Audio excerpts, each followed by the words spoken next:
2, 3 o'clock, 4 o'clock, rock. 5, 6, 7 o'clock. Hello, my name is Bill Haley, and this is for Haley 2024, The Movement's Government Reform Ideas. Now this video is going to be on military authorization agencies.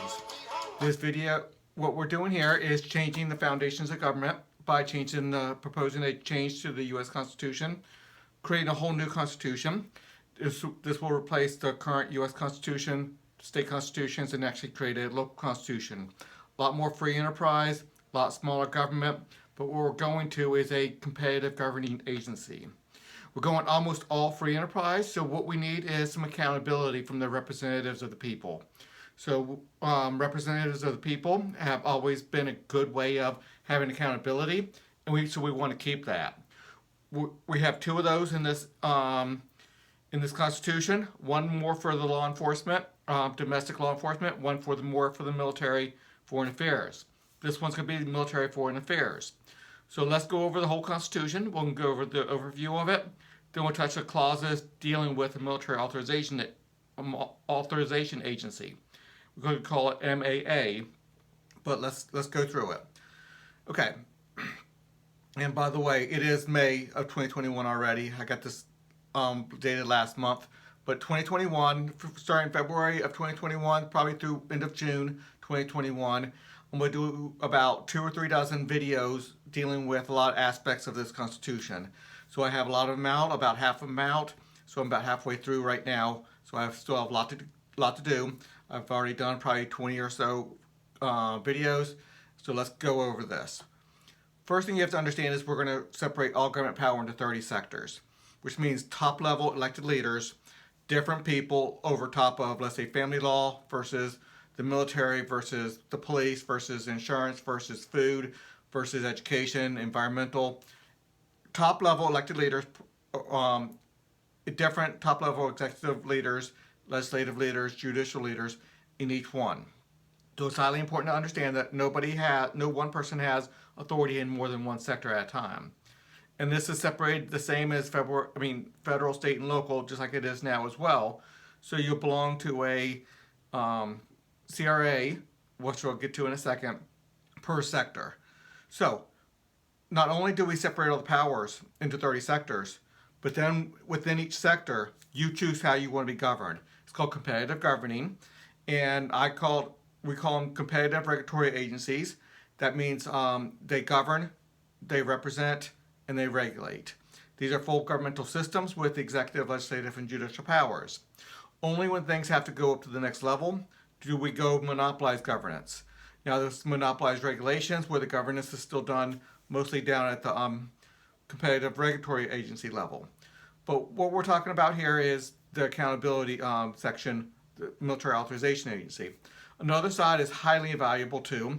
It's rating agencies, and they give full governmental, they're full governmental units as well, but their job is to give high quality information from a wide variety of perspectives, and they can put rating floors on issues so significant negative externalities can be handled at the CRA level. It does not have to go up to the monopolized sector board level. Let's go through some of the Constitution. In Section 1 you have dealing with citizenship. Section 2 is general laws. Section 3 is bylaws, which is internal government of your organization, of the governmental organizations that we have within the system. Federal, state, and local, how that's broken down. Original authority talks about the authority to have a constitution, what level of government and what level of the CRA structure has top-level authority. Supermajority means anything at the monopolized level has to have a 70% majority to do it. That's going to keep a lot of things down at the CRA level, where you are governed only by the people, only by the group that you choose to be joining. The parent sector board, how that's structured, sector boards, that's over each sector, and how that's structured. The competitive regulatory agencies, 90% of this whole thing is competitive regulatory agencies. Everything else is to support the CRAs. The rating system is to give high quality information from a wide variety of perspectives, and that's going to be highly important. And especially what we do with rating floors, so we don't have to have so much at the monopolized level. Taxation, we still have to pay for everything that we currently do. Even though government is not doing it, the monopolized government's not doing most of it, we still need payment through CRA fees. We still need family law courts. We still need environmental protections. We still need rule of law. We still need to pay for our roads and the like. So taxation or CRA fees, there's a lot of things we can get into on that, but that discusses all those things. Debt, how we deal with the debt we have in America, and how we deal with it going into the new system. Pockets of freedom, immigration reform, foreign policy reform. It's a really interesting idea. States partial acceptance per sector is section 14. That's to help get this thing passed through the current system. The separation of responsibilities and authorities. Let's go over the 30 sectors really rapidly. 5 in the charity system, because we get rid of all government welfare. We go to a charity system. I have videos on that. Foreign protection system, that's one we're concentrating on today, and we're going to go over that in a second. Violent crime mitigation system, I'm going to be doing videos on that real soon. Healthcare, it has 2 sectors, financial 2 sectors, insurance has a sector, food, education, manufacturing, human resources, and sales. That's where the money's going to be coming from for sales taxes, maybe some income taxes and the like. Identity, personal and business, that's an interesting sector. Environmental, work safety, transportation, media and communication, land and water. All these things are going to be, to a very large degree, going into the free market system. Okay, we're concentrating on the foreign protection system because this is the military authorization agency, the Sector 10. I already did videos on the overview of all of them, plus the 6 through 9 already. So, military authorization agency, let's go through it real rapidly. The purpose of the diplomatic foreign policy sector, this is the Sector 6, is to negotiate with foreign nations. So that's our diplomats. That's Sector 6. Sector 7 is Commander-in-Chief, a totally different legislative branch, totally different executive branch than the diplomats. Third, Sector 8 is the purpose of the military corporation sector is to produce a military capable of defending America. This is going to be significantly into the free enterprise system. It can't be 100% free enterprise, but it's going to bring in a lot of free enterprise benefits by doing a lot of free enterprise stuff. Obviously, it's done by taxes still, but it's going down into the spending. There's going to be a lot of free enterprise going down into providing military capability. The purpose of the MCS sector is to fund the military. So this sector collects taxes from the state sales taxes and stuff. The other sectors collect it. They just turn it over to the military capability sector, or section. Military capabilities system sector, and they'll fund everything. We've talked about that in another video.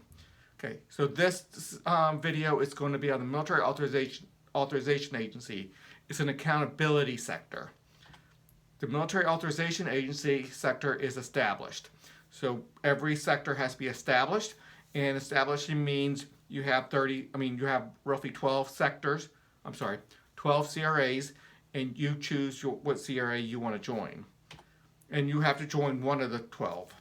The purpose of the MAA sector is to authorize everyone with inherent government power, and everybody in the military has inherent government power, within the foreign protection system.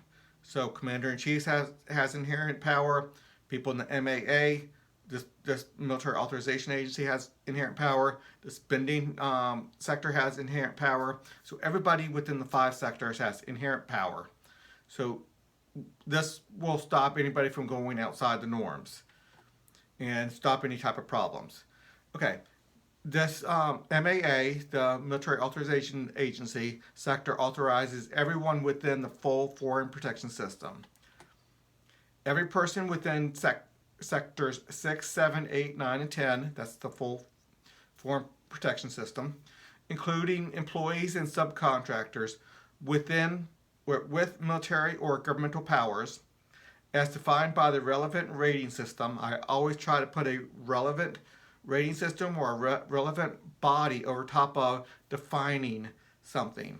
So that's highly important. We don't want everything to go to a quote-unquote Supreme Court, even though we have something similar to that can help define anything that might be ambiguous through the system. but I always try to give a relevant sector. These are representative systems. Okay, everybody within the foreign protection system has to, they must swear allegiance to America first, to the U.S. Constitution second, then the DFP, which is the top diplomat, the CIC, which is the top executive commander-in-chief, and the MAA, which is the top military agency, military authorization agency, with clear guidelines on authorization of each representative body and their top executive leader. So everybody within the military is going to know what the responsibility of the top diplomat is, top commander-in-chiefs are, and the top military authorization agency are. And you have to abide by those people. They've been given power by America, by 70% of Americans, and they have been elected into the system. Everybody here has to be elected, well, the top elected leaders will be elected. So we have clear guidelines on how things are going to run here. The Military Authorization Agency sector has original authority at the sector board level. Now, most sectors have original authority at the CRA level. This is but this is not a regular sector. This is an accountability sector. These people authorize anybody with inherent government power, so it needs to be done at the sector board level. And it needs to be at 70%. So the MAA Sector Board, which is the legislative branch, by the way, authorizes with a 70% vote and repeals authorization with a 40% vote. So to become a military member, commander-in-chief, anybody with an officer, anybody within the system, you have to have a 70% vote of the system, of the legislative branch of the MAA sector. You don't have a choice. You cannot be a member unless you get that 70%. And if you start going bad, let's say you were given the authorization and you start doing some bad things, that authorization can be pulled with a 40% vote. So people have to not be too partisan. They cannot be too far outside the mainstream where you're not going to get not going to get staffed up. And you will get staffed up. And if the unthinkable happens and people just can't get that 70% and we can't field a military, then the rating system can come in and they can lower that percentage down so we can make sure we can field a military. The MAA, but we don't want to go there unless it's absolutely positively necessary. So we need people to cooperate. We want people to get that 70%. We don't want people to be identifying so heavily with a strongman politician and the like. The MAA executive leader is authorized to command military forces regarding the enforcement of an unacceptance of the repeal of the military authority. I'm sorry, I read that kind of badly. What we're trying to do here is, if somebody's power gets pulled away from them, their power got repealed, their badge, if you will, gets taken away from them, but they try to hold on to their authority, then MMA executive leader has the authority to command military forces, and they have to obey them, to disarm and take that person in custody. You have to give up custody if you're custody of their powers, military powers, of your being an officer, or let's say you're in a tank or whatever the case may be. You cannot hold on to it. If you're deauthorized, you have to give up that military power. Okay, let me make sure I got that right. Okay, the CRAs within the MAA sector are proportionally responsible for basic training and continuing training pertinent to the MAA. So these going to be, the CRAs going to be doing basic training. So if one CRA has 11% of the citizens, another CRA has 6%, another one has 8%, another one has 14%, maybe one has 19%. There's going to be about 12 different CRAs. Each one will hold its own basic training, and they're responsible for their percentage of basic training or the people that they're training. So if you have 8%, you do the basic training for 8% of the military. So that's how that works. This clause includes the entire foreign protection system. So they're training the officers, they're training the military capability systems of people doing the funding. There's a lot of schools that need to go on. You want those people to be going through 5, 10, 15 years of training before they get their fingers on that money. Obviously, we need to start somewhere. There's a lot of good people in there that can start right away because they're in finance and they're dealing with the military already. So hopefully we get some good people to start off with. But we really want people to be going through those ranks to be able to handle that money. To be the top diplomats, obviously we want the top people to come in with that. But all the CRAs staff up these members. So if a CRA for the diplomats have 6%, they staff up the whole system with 6% of the staff. That's the diplomats, the ambassadors, the envoys, and the like. So this clause includes the entire foreign protection system, a narrowly focused educational mission starting at the age of 13. So narrowly focused education mission is you can start going into the middle schools, the high schools, and you can start educating these kids pertinent to the military authorization agency. Maybe ROTC, maybe diplomat training, maybe a lot of different type of training dealing with that. So, but that's not general education. That's pertinent to the educational mission of the foreign protection system, or any aspect of it, whether it's finance, diplomats, commanders, straight up ROTC, or the I know that's the ROTC is officers training, but whether you want to be enlisted or train for tanks, train for a pilot, train for whatever, you can start those things as a teenager. Maybe not all the way, but you can start. And okay, the executive MAA Sector board leader and the executive leader of every CRA in the MAA Sector will have unhampered access to all records within the entire foreign protection system. This includes the executive leader of every RA and the rating system within the MAA Sector. Long story short, I know I use a lot of acronyms there. You might not have understood that. What I'm trying to say is every executive leader of a CRA or an RA or the full system has unhampered access to all the records. So it's not a lot of people, and they're going to have to keep it private, secret. They're going to be under orders to keep everything private, but they have unhampered access to a lot of things. It's probably about 2 or 3 dozen people. We don't want anybody or a small group of people to have information that other people don't have. So it's really important for a democracy, for a constitutional republic, for the CRA structure, however you want to call this, when you're dealing with this much power, you want a lot of people to have that information. Not hundreds, but this is dozens, a couple dozen people. Okay, this is, I think we're getting ready to end this video here. This is all the 30 sectors. Here's the 15 again in the charity system, foreign protection system, and violent crime. Just want to give a perspective of what you're dealing with. Here's the other 15. I always want to come back on this one and finish with this video, or this slide here. You pick the military authorization agency that you like the best. Each one will have their philosophy of how to authorize people with military. You would think it's the same for everybody. No, it's not. A lot of people have differences on how they want to authorize people, who they want to authorize. Do they want to see a better patriotic citizen, or do they want to see people who want reform? There's a lot of issues surrounding this, but we need to field military. We need to field a commander class. We need to field a diplomatic class. So we have different sectors there. Then the rating system, that's going to be so important. I'm not sure what percentage of the people are going to be in the rating system versus the MAA.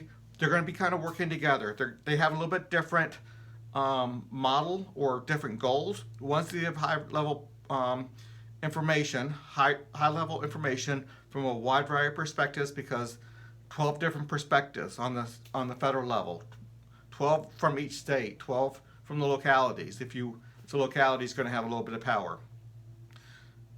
but the MAA will do the actual authorizing or not authorizing, pulling the authorization back. So it's highly important to understand. So everybody's going to be in there and in here, but this is where the power is. 70% of all the representatives of that. So everybody will you'll have that power. Okay. There's a lot of other videos out there talking about the whole CRA structure, talking about the full foreign policy system, but this is an accountability thing. This will not allow anything to go outside the norms. When 40% representatives of 40% of the people can pull that authorization back, you lost power. That person's out. They cannot go overboard. So it's highly important to understand we have a system to stop people from going overboard. Anyway, please consider a donation to Haley 2024 The Movement. It's easy to find on my website. And until the next video.